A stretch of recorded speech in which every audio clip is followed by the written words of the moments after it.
Dans l'exercice 4, nous allons voir l'exercice du bateau qui va tenter de traverser la rivière, mais qui va être évidemment déporté par un courant. Donc, quelles sont les règles de l'énoncé? Le bateau avance de 6 mètres par seconde, donc ça va être V égale 6 mètres secondes, et le courant transmet une force de gauche vers la droite de 2 mètres secondes. La dernière information que nous avons est que la largeur de la rivière est de 190 mètres. Donc pour cela, en fait, on va calculer simplement, à chaque seconde pour commencer, quelle va être la distance parcourue du bateau sur l'axe des x et y. Donc déjà, on commence par établir un repère. Donc ici, nous avons l'axe des x, et ici, nous aurons l'axe des y. Donc ensuite, nous allons justement calculer. Le bateau va évidemment se balader, par exemple, pour 1 mètre par une seconde, il va faire une distance comme ça, et il va aussi se déplacer comme ça en fonction de l'axe. Il aura donc une trajectoire décalée, oblique, vers la droite. Donc, nous allons calculer à l'aide du triangle de Pythagore la projection. Nous savons qu'il avance de 6 mètres. Nous savons aussi que pour ces 6 mètres, il se décale de 2 mètres. Donc avec une simple règle, est égal à 2 mètres carrés plus, sur l'axe des y, donc y carré. Y carré, y est donc égal à 4 racine de 2.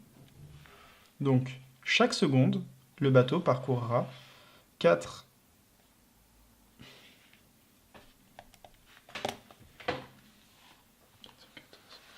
414, 2,8, 5,6 parcourra 5,6 mètres.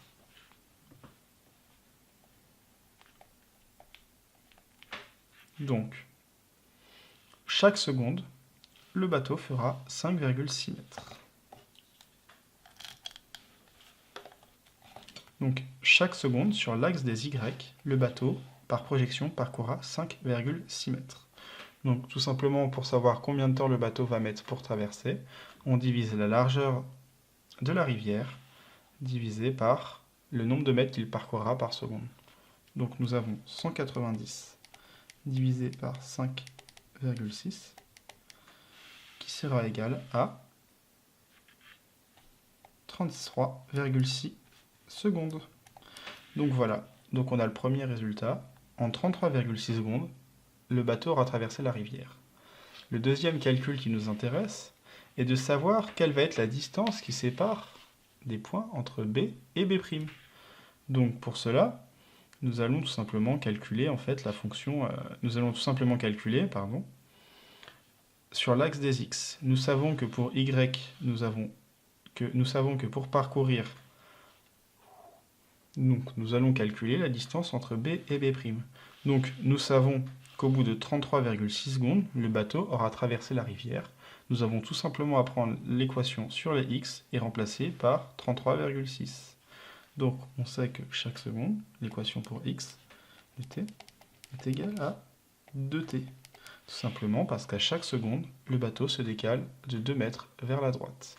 Donc on a 33,6 secondes.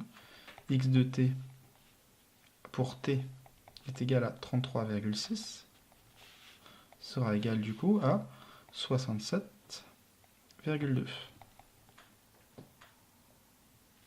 Donc BB' sera égal à 67,2 mètres.